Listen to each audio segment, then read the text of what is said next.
नमस्कार, सुस्वागतम, वेलकम, अभिनंदन। तबीयत ठीक नहीं है और बहुत सारे व्हाट्सएप आ रहे हैं, मैम 2 दिन से आप स्टोरी क्यों नहीं डाल रहे। तो आप लोगों के कहने पर स्टोरी शूट करना पड़ेगा। मैं बड़ी मुश्किल से हिम्मत जुटाकर अपने ऑफिस में शूट करने के लिए आई हूँ।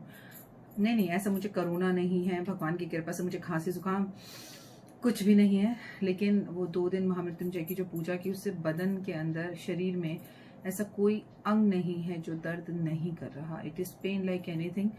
5-5 घंटे अग्नि के आगे बैठना बहुत टफ काम था। एनीवेज, लेकिन अपने परिवार के लिए सब करना ही होता है। तो I am not well, it's pain like anything. ऊपर से आप समझते हैं 1 मंथ के व्रत हैं, मैं कोई पेन किलर नहीं खा सकती हूँ क्योंकि सॉल्ट होता है दवाइयों में और खाना शाम को खाना होता है। और आज एकादशी है, एकादशी की हार्दिक शुभकामनाएं। तो आज तो खाना भी नहीं खाना है। तो situations are not good, but Mata Rani मेरे साथ है और आप लोगों का प्यार है तो मैं ठीक हो जाऊंगी। कहानी सुना देती हूँ। लेकिन किसी ने मुझे ये बहुत खूबसूरत से इयररिंग्स भेजे हैं और ये इयररिंग्स मैं पहनूंगी जिस दिन तीज होगी। इसके लिए बेहद शुक्रिया। इन्होंने खत भी भेजा, हालांकि पूजा हो चुकी है, इनका खत लेट आया है। लेकिन मैं पूजा, जिन भी लोगों के खत मेरे को मिले हैं, आई ट्राई की पूजा कराऊं। इनकी मम्मी जी का नाम सुभाष है और कविता, महेश, और इनके यहाँ से ये खत मुझे मिले हैं। खत बढ़िया हैं। और देवर का भी नाम हितेश है, रिद्धि है, गोत्र भी इन्होंने अपना लिखकर भेजा है, कश्यप गोत्र है। तो बस मैं इतना बोलना चाहती हूँ कि आपका खत मुझे मिल गया। इस इयररिंग्स के लिए बहुत बहुत शुक्रिया। तो किसी ने आज ब्लैक कलर की बॉटल में मुझे गंगा जल भी भेजा है और किसी ने कितने तरीके से, सलीके से मेरे लिए हरी चूड़ियाँ भेजी हैं। ये भी मैं तीज वाले दिन ज़रूर पहनूंगी और मैं आपको इनका भी नाम बता देती हूँ। आप मुझे वो कागज़ देंगे प्लीज। और इनका नाम है श्री प्रेम पाल और श्रीमती विमला, अंकित, अंजना और हनी, और गोत्र है इनका मदनावत। ये आपका खत, थैंक यू सो मच। इन चूड़ियों के लिए बहुत बहुत शुक्रिया। और जो भी खत इनफैक्ट अभी तक मिल रहे हैं लगातार, मैं आपको बता दूं कि अभी हम उनकी पूजाएं कराएंगे। जैसे ये आज खत आया है, ये लेट हो गया है, ये खत आज आया है। और किसी के ये इतने सारे खत, आपका ये जो प्यार और ये जो इज्जत आप मुझे दे रहे हैं, लेकिन आप लोग लेट हो गए हैं, पूजा हो चुकी है। ये जिन्होंने आज मुझे ब्लैक बॉटल भेजी है गंगा जल की, इसके लिए बहुत दिल से धन्यवाद कि यहाँ बैठे बैठे आपने मुझे सावन के इस पावन महीने में गंगा स्नान करवा दिया। ये बहुत खूबसूरत सी बिंदी भी किसी ने मुझे भेजी है। I use this on my TV video shows. आपका नाम भी बता देती हूँ क्योंकि जब आपने इतने प्यार से भेजी। पुष्पा देवी, विक्रम सोनम और सरस गोत्र है इनका। और इन्हीं के जैसा एक और खत आया क्योंकि दोनों पर राइटिंग एक जैसी है। इसमें भी देखिए ये एक बिंदी आई है और इन्होंने भी गोत्र बताया है, Rekha Singh, Priyanshi Singh. Thank you so much. आपका अभी ये खत मुझे मिल गया है। अब मोरल ऑफ द स्टोरी क्या है कि हम कर क्या रहे हैं। हम कर रहे हैं कि आपके जितने भी खत है ना, इसे हम अपने बैंक अकाउंट की तरह संभाल कर रखने वाले हैं। और इन सब खतों की जब भी मेरे घर में पूजा होगी, जब भी यूट्यूब के लिए पूजा होगी, दिवाली और नवरात्रों में, अब हम हर उसमें आपके इन खतों को शामिल करेंगे, आपके नाम और परिवार को शामिल करेंगे। क्योंकि यूट्यूब से नाम लेना थोड़ा मुश्किल होता था, लेकिन अब आसान होगा। देखिए, एक ये भी बहुत प्यारी बिंदी है, मैं अक्सर यही बिंदी लगाती हूँ, इसके लिए शुक्रिया। और ये भी मैं यूज करूंगी। इनका भी मैं नाम बताना आपको पसंद करूंगी। पापा रामानंद कुमार, प्रभा कुमारी, रितिका कुमारी, आर्यन राज। तो ये सब के लिए आपका बेहद बहुत बहुत शुक्रिया। अब ऐसा ना हो वीडियो इतनी लंबी हो जाए क्योंकि मैं मोबाइल से शूट कर रही हूँ, उसके बाद डालने में प्रॉब्लम हो। तो जल्दी से आपके लिए कहानी आरंभ करते हैं। हैदराबाद से किसी ने हमें वो पैकेट ऑरेंज वाला भेजा था, मेघना।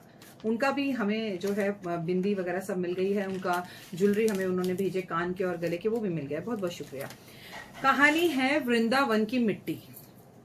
वृंदावन की मिट्टी की मैं आपसे बात करूं तो 2 बहनें थी। एक का नाम कमला था, एक का नाम रेखा था।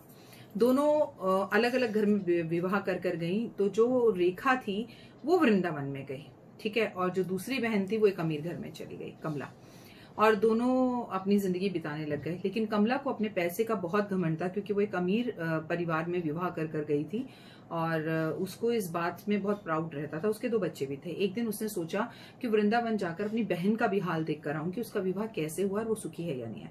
बस यही बात मन में धारणा लेकर वो पहुंच गई वृंदावन। जब वो वृंदावन पहुंची तो उसने देखा उसकी बहन बहुत गरीब है और उसके पति मटके बनाने का काम करते हैं।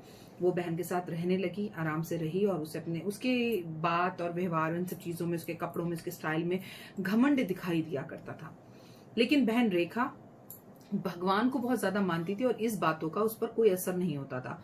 उसने अपनी बहन को लिया और वो वृंदावन भगवान के दर्शन कराने के लिए उसे लेकर गई।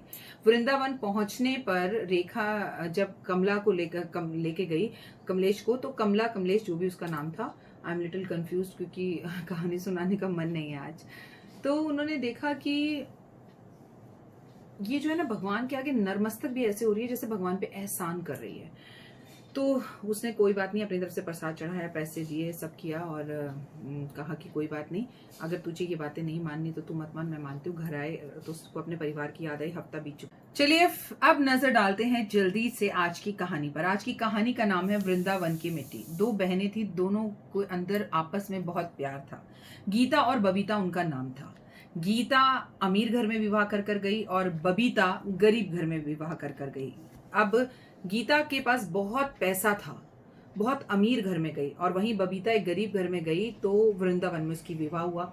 एक दिन गीता ने सोचा क्यों ना मैं अपनी बहन बबीता से वृंदावन जाकर मिलूं और उसके घर कुछ दिन रहूं। जब उसके घर पहुंची तो उसकी माली हालत देखकर वो हैरान रह गई। उसने देखा इसकी बहन तो बहुत गरीब है और उसके पति देव भी मटका बनाने का काम करते हैं। अब तो वो बहुत प्राउड फील करने लगे कि मैं तो बहुत अमीर हूं और मेरी बहन तो मेरे सामने कुछ भी नहीं है। बबीता ने कहा वृंदावन तक आई है तो चल मैं तुझे वृंदावन भगवान के दर्शन करा लाऊं। वो ठाकुर जी के दर्शन कराने उसे ले गई। लेकिन गीता भगवान के दर्शन भी कुछ इस तरह से कर रही थी जैसे भगवान के ऊपर कोई एहसान कर रही हो। ना वो हाथ जोड़ रही थी, ना प्रसाद चढ़ा रही थी। अपने इस बहन के इस व्यवहार को बहुत भली भांति बबीता समझ रही थी, पर उसने गीता को कुछ नहीं कहा। वो घर आई, उसको 1 हफ्ता अपने पास रखा, उसकी सेवा करी, सब कुछ किया। लेकिन अचानक से 1 हफ्ते बाद गीता ने कहा कि मुझे अब यहाँ से चलना चाहिए। मेरे बच्चे, पति और मेरी सास सब मेरा इंतजार कर रहे होंगे। मैं अपने बच्चों को सास के भरोसे छोड़कर आई हूँ। बबीता जो कि नेचर में बहुत अच्छी थी, उसने कहा बहन कुछ दिन और रुक जा। तो बोले नहीं, मैं और दिन नहीं रुक सकती, अब मुझे चलना चाहिए। बस फिर क्या था, और वो चल दी। जब वो चलने लग गई तो बबीता ने उसे एक मटका तोहफे में दिया। अपनी बहन को मटका तोहफे में जब उसने दिया तो वो बहुत खुश थी। लेकिन इधर गीता ने सोचा कि क्या गिफ्ट दे रही है मुझे, कोई मटका भी कभी तोहफे में देता है। अपने पति को मैं जाकर क्या कहूंगी कि कैसा सा मटका इसने मुझे गिफ्ट किया है। खैर, अपना मन छोटा करके बड़े अनमुने मन से, बड़े तकलीफ भरे मन से, बड़े आश्चर्य भरे मन से वो मटके को लेकर अपने घर पहुंची। घर पहुंची तो ऐशो आराम, शोहरत। अब वो मटका उसके किस काम का था। उसने मटके को किचन में ऊपर की तरफ रख दिया और मटके को भूल गई। कुछ दिन बाद वहां पर अकाल पड़ा, पानी की बहुत प्रॉब्लम हो गई। आप अमीर कितने भी हों, जब कुदरत मार मारती है तो हम सब घर के अंदर बैठ जाते हैं, और कोरोना ने भी हमें यही सिखाया। अब पानी की दिक्कत हुई, कुएं से पानी भरने सबको जाना पड़ा। अब इन मैडम के पास, क्योंकि अमीर घर था, इनके पास घड़ा तो था नहीं। ये एक दिन मिट्टी का घड़ा बाजार से खरीद कर लाई और पानी भरने के लिए गई। लेकिन घड़ा और मटका और कुआं सभी इस्तेमाल करना आता नहीं था। इनके हाथ से घड़ा गिर गया और टूट गया। तभी उन्हें याद आया कि मेरी बहन बबीता ने मुझे बहुत अच्छा घड़ा दिया था। किचन के ऊपर चढ़ी, उस घड़े को उतारा, उसमें पानी भर कर लाई और अपने घर में रखा। और जब पति ऑफिस से वापस आए तो उसमें से 1 गिलास पानी अपने पति को निकाल कर दिया कि इसे पी लो। पति ने पानी पीते ही कहा ये पानी नहीं है, ये अमृत है, तुम कहाँ से लेकर आई हो। तो बोली नहीं, मैं तो बस कुएं से लेकर आई हूँ। बोले कुएं का पानी तो लग ही नहीं रहा। अगले दिन सुबह वो फटाफट जल्दी से उठी कि कुएं पर पहुंच जाऊं और पानी ले आऊं, इससे पहले कि भीड़ इकट्ठी हो जाए। और कुएं पर पानी लेने के लिए जाने लगी तो उसने देखा घड़ा तो पहले से ही भरा हुआ है। तो वो आश्चर्य में पड़ी, ऐसे सोचने लगी ये तो चमत्कारी घड़ा है, सारे घर ने पानी पी लिया लेकिन इसमें से पानी ही नहीं खत्म हुआ। मैंने अपनी बहन को बहुत छोटा समझा। अभी वो मन में ये बात कर ही रही थी कि डोरबेल बजी। डोरबेल बजी तो वो भागी देखने के लिए। देखा तो उसकी बहन बबीता खड़ी थी। कह रही आज तेरा हालचाल पूछने आई हूँ। कह रही बहन बहुत अच्छा किया। दोनों गले लगी, प्यार से बैठी। उसने बोला ये घड़े का क्या कमाल है, ये घड़े में पानी खत्म ही नहीं होता और इतना मीठा पानी। बबीता मुस्कुराई और बोली ये वृंदावन की मिट्टी का बना हुआ घड़ा है जिसे तुमने शायद हल्के में ले लिया। ये वृंदावन की वो मिट्टी है जहाँ राधा रानी और कृष्णा पैदल नंगे पैर चले थे, उसी मिट्टी का बना हुआ घड़ा है। उनके पैर हैं ये साक्षात, जिसके घर ये पहुंच जाए ना, वह धन संपदा कभी खत्म नहीं होती। ये वृंदावन की सच्ची कहानी है। क्या आप कभी वृंदावन गए हैं? मुझसे ज़रूर शेयर कीजिएगा। और बहुत ज़्यादा शर्म आई गीता को अपने व्यवहार पर कि उसने इतने खूबसूरत मटके को और वृंदावन की महिमा को नहीं समझा। अपनी बहन के पैरों में गिर गई और मटके को जाकर उसने नर मस्तक लगाया और अपनी गलती की उसने माफ़ी मांगी। लेकिन मैं डॉक्टर वायरागी आपसे कहती हूँ, आप अगर कभी वृंदावन जाएं तो मिट्टी के बर्तन ज़रूर लाएं। अगर आप कभी वृंदावन जाएं तो अपने लिए एक मटका ज़रूर लाएं। मेरे घर में मटका है, वृंदावन का लाया, और मैं जब भी जाती हूँ तब एक नया ले आती हूँ, ताकि पुराने मटके में हल्का सा छेद करके मैं उसमें तुलसी लगा देती हूँ। अब श्यामा को तुलसी प्यारी तो उसमें फैल कर आती है तुलसी। मैं तो वहाँ से तांबे के कलश और पीतल के कलश भी लेकर आई हूँ, क्योंकि वहाँ की बात ही अलग है। मैं जब भी वृंदावन जाती हूँ मैं तुलसी ज़रूर लाती हूँ। तो इस बार आप ये चमत्कारी मिट्टी और मटका वृंदावन से ज़रूर लाइएगा, ताकि आपका घर भी पावन हो जाए। फिलहाल दीजिए इजाज़त, नमस्कार।